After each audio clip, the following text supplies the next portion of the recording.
Red టీవీలో మీ వ్యాపార ప్రకటనల కోసం ఈ నంబర్ ని సంప్రదించండి 6281747728. Hi viewers, welcome to our channel. TDP, Janasena and BJP ఈ ఉమ్మడి సభ జరిగింది చిలకలూరిపేటలో. అక్కడ ప్రధాని గారు నరేంద్ర మోదీ గారు అటెండ్ అవ్వడం చూస్తున్నాం. అయితే ఈ సభ పట్ల కొన్ని అనుమానాలు వ్యక్తమవుతున్నాయి. కుట్ర జరిగింది, పోలీసులు సవ్యంగా విధులు నిర్వహించలేదు అని చెప్పేసి కొన్ని మాటలు కూడా మాట్లాడడం చూస్తున్నాం. అయితే ఈసీ కూడా ఫిర్యాదు చేస్తున్నారు, ఈ భద్రతా వైఫల్య కారణంగా అంటున్నారు. మరి అసలు ఎటువంటి భద్రతా వైఫల్యం జరిగింది, మరి పోలీసుల పట్ల ఈసీకి ఫిర్యాదు చేశారు కదా, మరి ఎటువంటి యాక్షన్ తీసుకునే ఛాన్స్ అయితే ఉంది. సో ఇదే అంశం మీద డిస్కస్ చేయడానికి ప్రజెంట్ మనతో పాటు సీనియర్ జర్నలిస్ట్ జగదేవ్ గారు ఉన్నారు. వాటితో డిస్కస్ చేద్దాం. సార్ నమస్కారం. సార్ నమస్తే సార్, మోదీ గారు అటెండ్ అయిన సభ పట్ల అంటే పోలీసులు సవ్యంగా విధులు నిర్వహించలేదు అంటున్నారు, వాళ్ళ పట్ల ఈసీ కూడా ఫిర్యాదు చేశారంటున్నారు. అసలు ఏం జరిగింది సార్ అక్కడ? అంటే నిన్న సభ జరిగినప్పుడు జనాలు తండోపతండాలుగా రావడము, జనరల్గా ఎగబడతారు కదా, ఎగబడతారు, బారికేడ్లు మీద ఎక్కి ముందుకెళ్ళిపోవాలి, పోడియం దగ్గర వరకు వెళ్ళిపోవాలి అని, స్టేజ్ వరకు వెళ్ళిపోవాలని కూడా తాపత్రయపడుతుంటారు. అలా తాపత్రయపడుతున్నప్పుడు ఊరికే చూసి చూడనట్టు ఊరుకోవడం గట్రా చేశారంట. ఓకే, అలా కాకుండా ఇప్పుడు టవర్లు, ఆ సౌండ్ బాక్సులు పెడతారు కదా, సర్వీకర్రలు అంటారు వాటిని, వెదురు కర్రలాగా దట్టంగా సర్వీకర్రలు అంట. ఆ సర్వీకర్రలతో కట్టి వాటికి స్టేజ్ పెట్టడం, కటౌట్లు కట్టడం గట్రా చేస్తుంటారు. అట్లా చేసినప్పుడు అవి ఎక్కితే ఏమవుద్ది, ఒకటి ముందు ఎక్కితే పర్వాలేదు, అది చూసి ఇంకోటి ఎక్కుతాడు, ఇంకోటి మొత్తం పడిపోతుంది, ఇరిగిపోతే అప్పుడు తొక్కిసలాట జరుగుద్ది, వాళ్ళకి ఏమైనా జరుగుతుంది. సో అలా ఎక్కినప్పుడు ఏం చేస్తారంటే పోలీసులు వాళ్ళని కంట్రోల్ చేస్తారు, దిగు అని. అట్లా చేయలేదంట. నెక్స్ట్ ఆ సౌండ్ సిస్టమ్ అరేంజ్మెంట్ చేసినప్పుడు అక్కడికి కూడా వచ్చి మీద జనరల్గా ఏముంటుంది, మెల్లగా వెళ్తారులాగా ఒకటి వెనక నుంచి తోసుకున్నట్టు అవుతుంది కదా. తోసుకున్నట్టు ఏమవుతున్నప్పుడు ఆ మైక్ సెట్టింగ్ ఏవైతే ఉన్నాయో అవి ఈయన సౌండ్ రావడము, డిస్టర్బెన్స్ అవ్వడం గట్రా జరిగింది. అది కూడా ఎలాగా స్వయాన మోదీ గారు మాట్లాడడం కూడా డిస్టర్బెన్స్ జరిగిందండి. ఎట్లా ఉంటుంది చెప్పు, ఇరిటేషన్గా ఉంటుందా ఉండదా? ఓకే, ఏంటి అసలు పోలీసులు పక్కన ఇలా నిలబడి ఉన్నారంట. అది మోదీ గారు గమనించారని, లేదంటే మోదీ గారి కన్నా మోదీ భద్రతా సిబ్బంది ఇలాగ ఎస్పీజీ కమాండ్ నుంచి వాళ్ళందరూ ఉంటారు కదా, వాళ్ళు ఎందుకో తెలిసిపోద్ది కదా అబ్జర్వేషన్లో, వాళ్ళకి ఎన్ని చూసుంటారు దేశవ్యాప్తంగా. ఆయన ఎక్కడికి వెళ్తే అక్కడ ఆయన ఆ కమాండెంట్స్ ఎవరైతే ఉన్నారో, లేదంటే ఆయన చీఫ్ సెక్యూరిటీ గార్డ్స్ ఉన్నారో వాళ్ళు ఆయన ఎక్కడికి వెళ్తే ఆయనతో పాటే వెళ్ళాల్సిందే కదా. వెళ్తుంది, వాళ్ళకి తెలుస్తుంది కదా ఎవరు ఏంటి అని. సో అట్లాగా గమనించి వాళ్ళు మొత్తానికి వాళ్ళకు నోటిఫై చేసుకున్నారు. వాళ్ళు ఎవరు కంప్లైంట్ ఇవ్వాలి, ఎక్కడ నొక్కాలో కూడా ఆలోచించి పెట్టుకున్నారు. ఈలోగా చంద్రబాబు గారు భద్రతా సిబ్బందికి కూడా ఇది గమనించి బాబు గారి దృష్టికి తీసుకెళ్తే బాబు గారు మోదీ గారు కూడా చెప్పారండి. అంటే ఈ మొత్తం సన్నివేశం మీద అర్థమైంది ఏంటంటే, సభని అభాస్ పాలు చేయాలి కాన్సెప్ట్. అది మేము లోకలు, మీరు ఎక్కడి నుంచి వచ్చారు, మోదీ అయితే ఏంటి, ప్రధాని అయితే ఏంటి, మాకు ఇక్కడికి మా లోకల్ వాళ్ళతో మీరు సరితూగుతారా, మేము ఇక్కడ మాదే బలం, మీరు సెంటర్లో ఏం చేసుకున్నా మాకు అనవసరం అన్నట్టుగా బిహేవ్ చేశారనిపించింది అని. అది ఈ టీడీపీ జనసేన వాళ్ళ అభిప్రాయం, వాస్తవం అనిపించింది. ఇంకోటి ఏంటంటే, పల్నాడు ఇప్పుడు చిలకపాలెం సరౌండింగ్స్లో పెట్టారు, అది పల్నాడు జిల్లాలోకి ఇప్పుడు కొత్త జిల్లా కాబట్టి. ఆ జిల్లా ఎస్పీ మీద కూడా చాలా విమర్శలు ఉన్నాయి గతంలో కూడా.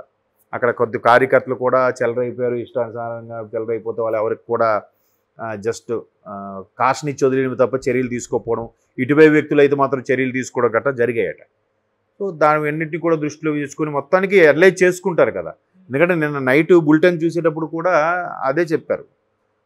చాలా వరకు హెడ్లైన్స్లో ఒకటి సభలో మోదీ గారు ఏం మాట్లాడారనేది ఒకటి, రెండో హెడ్లైన్ ఇది, ఇట్లా ఇష్టానుసారంగా వ్యవహరించారు, ఎందుకో పోలీసులు సరిగ్గా ఇవ్వలేదు అని. ఇంకొక పెద్ద ఒక టీడీపీ నాయకులు అయితే డైరెక్ట్గా పోలీసులు కూడా వైసీపీ కార్యకర్తలా బిహేవ్ చేశారు, ఉద్యోగులా బిహేవ్ చేయలేదు, తర్వాత ప్రభుత్వం వస్తుంది అని కూడా వాళ్ళకి కొంచెం కూడా భయం లేకపోవడం అనేది ఆశ్చర్యం కలిగిస్తుంది. పోనీ స్థానికంగా మేమంటే ఎలాగో లెక్కలేదు, నోటుకొచ్చినట్టు మాట్లాడతారు, అన్ని యాక్షన్ తీసుకున్నారు.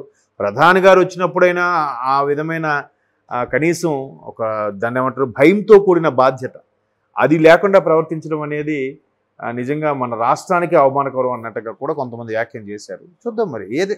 ఇప్పుడు రకరకాలుగా ఎవరు సామవేద దండోపాయాలు ఉపయోగించినట్టుగా ఎవరు టాలెంట్ తగ్గట్టుగా వారు చర్యలు తీసుకుంటూనే ఉంటారు, యాక్షన్ చేస్తూనే ఉంటారు, రాజకీయంలో సహజం.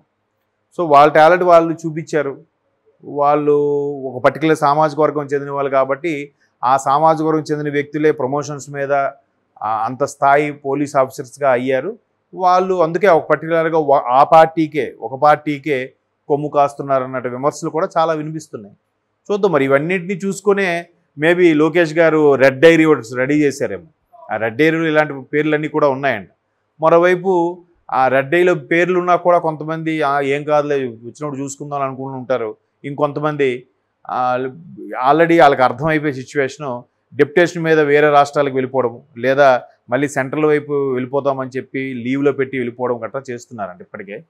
చూద్దాం ఏదైనా. మొత్తానికంటే ప్రధాని గారు ఉన్నప్పుడు ఆ సభకు అలా చేయడం కరెక్ట్ కాదు కదా, కంట్రోల్ చేయగలగాలి. ఎందుకంటే పొరపాటున ఏవైనా జరిగినా అప్పుడు మళ్ళీ ఎఫెక్ట్ ఎవరికి, ప్రభుత్వం సరిగ్గా నిర్వహించలేదు అని చెప్పి ప్రస్తుత ప్రభుత్వానికి ఇంపాక్ట్ అవుతుంది. వాళ్ళకేం అవదు, వాళ్ళు ప్రతిపక్షంలో ఉన్నారు కాబట్టి. వాళ్ళు ఒకవేళ వాళ్ళ కార్యకర్తలు ఎక్కువ చేసినా, టీడీపీ కార్యకర్తలు ఎక్కువగా ప్రవర్తించినా ప్రభుత్వం వీళ్ళకే కదా మళ్ళీ మచ్చ, వీళ్ళకే కదా బ్యాడ్.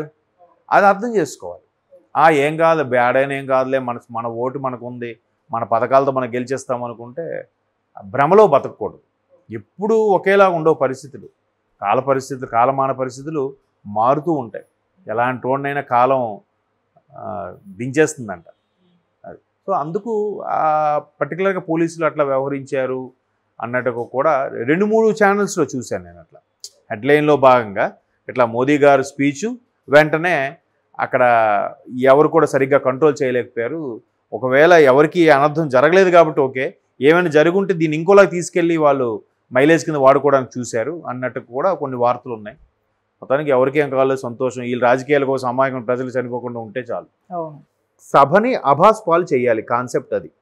మేము లోకలు, మీరు ఎక్కడి నుంచి వచ్చారు, మోదీ అయితే ఏంటి, ప్రధాని అయితే ఏంటి, మాకు ఇక్కడికి మా లోకల్ వాళ్ళతో మీరు సరితూగుతారా, మేము ఇక్కడ మాదే బలం, మీరు సెంట్రల్లో ఏం చేసుకున్నా మాకు అనవసరం అన్నట్టుగా బిహేవ్ చేశారనిపించింది అని. అది ఈ టీడీపీ జనసేన వాళ్ళ అభిప్రాయం, వాస్తవం అనిపించింది. ఇంకోటి ఏంటంటే పల్నాడు, ఇప్పుడు చిలకపాలెం సరౌండింగ్స్లో పెట్టారు. అది పల్నాడు జిల్లాలోకి, ఇప్పుడు కొత్త జిల్లా కాబట్టి ఆ జిల్లా ఎస్పీ మీద కూడా చాలా విమర్శలు ఉన్నాయి గతంలో కూడా. అక్కడ కొద్ది కార్యకర్తలు కూడా చెలరైపోయారు, ఇష్టానుసారంగా చెలరైపోతే వాళ్ళు ఎవరికి కూడా జస్ట్ కాషనిచ్చి వదిలేవి తప్ప చర్యలు తీసుకోకపోవడం, ఇటువై వ్యక్తులు అయితే మాత్రం చర్యలు తీసుకోవడం గట్రా జరిగాయట. సో దాని అన్నింటినీ కూడా దృష్టిలో తీసుకొని మొత్తానికి ఎర్లైజ్ చేసుకుంటారు కదా. ఎందుకంటే నిన్న నైట్ బులెటిన్ చూసేటప్పుడు కూడా అదే చెప్పారు. చాలా వరకు హెడ్లైన్స్లో ఒకటి సభలో మోదీ గారు ఏం మాట్లాడారు అనేది ఒకటి, రెండో హెడ్లైన్ ఇది, ఇట్లా ఇష్టానుసారంగా వ్యవహరించారు, ఎందుకో పోలీసులు సరిగ్గా ఇవ్వలేదు అని. ఇంకొక ఒక టీడీపీ నాయకులు అయితే డైరెక్ట్గా పోలీసులు కూడా వైసీపీ కార్యకర్తలా బిహేవ్ చేశారు, ఉద్యోగులా బిహేవ్ చేయలేదు, తర్వాత ప్రభుత్వం వస్తుంది అని కూడా వాళ్ళకి కొంచెం కూడా భయం లేకపోవడం అనేది ఆశ్చర్యం కలిగిస్తుంది. పోనీ స్థానికంగా మేమంటే ఎలాగో లెక్కలేదు, నోటుకొచ్చినట్టు మాట్లాడతారు, అన్ని యాక్షన్ తీసుకున్నారు. ప్రధాని గారు వచ్చినప్పుడైనా ఆ విధమైన కనీసం ఒక దాన్ని ఏమంటారు, భయంతో కూడిన బాధ్యత అది లేకుండా ప్రవర్తించడం అనేది నిజంగా మన రాష్ట్రానికి అవమానకరం అన్నట్టుగా కూడా కొంతమంది వ్యాఖ్యానం చేశారు. చూద్దాం మరి ఏది. ఇప్పుడు రకరకాలుగా ఎవరు సామవేద దండోపాయాలు ఉపయోగించినట్టుగా ఎవరు టాలెంట్ తగ్గట్టుగా వారు చర్యలు తీసుకుంటూనే ఉంటారు, యాక్షన్ చేస్తూనే ఉంటారు. రాజకీయంలో సహజం. సో వాళ్ళ టాలెంట్ వాళ్ళు చూపించారు. వాళ్ళు ఒక పర్టికులర్ సామాజిక వర్గం చెందిన వాళ్ళు కాబట్టి ఆ సామాజిక వర్గం చెందిన వ్యక్తులే ప్రమోషన్స్ మీద అంత స్థాయి పోలీస్ ఆఫీసర్స్గా అయ్యారు. వాళ్ళు అందుకే ఒక పర్టికులర్గా ఒక పార్టీకే కొమ్ము కాస్తున్నారు అన్నట్టు విమర్శలు కూడా చాలా వినిపిస్తున్నాయి. చూద్దాం మరి. ఇవన్నింటినీ చూసుకునే మేబీ లోకేష్ గారు రెడ్ డైరీ రెడీ చేశారేమో. ఆ రెడ్ డైరీలో ఇలాంటి పేర్లన్నీ కూడా ఉన్నాయండి. మరోవైపు ఆ రెడ్ డైరీలో పేర్లున్నా కూడా కొంతమంది ఏం కాదులే వచ్చినప్పుడు చూసుకుందాం అనుకుంటూ ఉంటారు. ఇంకొంతమంది ఆల్రెడీ వాళ్ళకి అర్థమైపోయే సిచ్యువేషను డెప్యుటేషన్ మీద వేరే రాష్ట్రాలకు వెళ్ళిపోవడం, లేదా మళ్ళీ సెంట్రల్ వైపు వెళ్ళిపోతామని చెప్పి లీవ్లో పెట్టి వెళ్ళిపోవడం గట్రా చేస్తున్నారంట ఇప్పటికే. చూద్దాం ఏదైనా. మొత్తానికంటే ప్రధాని గారు ఉన్నప్పుడు ఆ సభకు అలా చేయడం కరెక్ట్ కాదు కదా, కంట్రోల్ చేయగలగాలి. ఎందుకంటే పొరపాటున ఏవైనా జరిగినా అప్పుడు మళ్ళీ ఎఫెక్ట్ ఎవరికి, ప్రభుత్వం సరిగ్గా నిర్వహించలేదు అని చెప్పి ప్రస్తుత ప్రభుత్వానికి ఇంపాక్ట్ అవుతుంది. వాళ్ళకేం అవదు, వాళ్ళు ప్రతిపక్షంలో ఉన్నారు కాబట్టి. వాళ్ళు ఒకవేళ వాళ్ళ కార్యకర్తలు ఎక్కువ చేసినా, టీడీపీ కార్యకర్తలు ఎక్కువగా ప్రవర్తించినా ప్రభుత్వం వీళ్ళకే కదా మళ్ళీ మచ్చ, వీళ్ళకే కదా బ్యాడ్. అది అర్థం చేసుకోవాలి. ఏం కాదు, బ్యాడ్ అయినా ఏం కాదులే, మన ఓటు మనకు ఉంది, మన పథకాలతో మనం గెలిచేస్తాం అనుకుంటే భ్రమలో బతకూడదు. ఎప్పుడూ ఒకేలా ఉండవు పరిస్థితులు. కాలమాన పరిస్థితులు మారుతూ ఉంటాయి. ఎలాంటి వాడినైనా కాలం దించేస్తుందంట. సో అందుకు పర్టికులర్గా పోలీసులు అట్లా వ్యవహరించారు అన్నట్టుగా కూడా 2-3 ఛానల్స్లో చూశాను నేను. అట్లా హెడ్లైన్లో భాగంగా ఇట్లా మోదీ గారు స్పీచు, వెంటనే అక్కడ ఎవరు కూడా సరిగ్గా కంట్రోల్ చేయలేకపోయారు.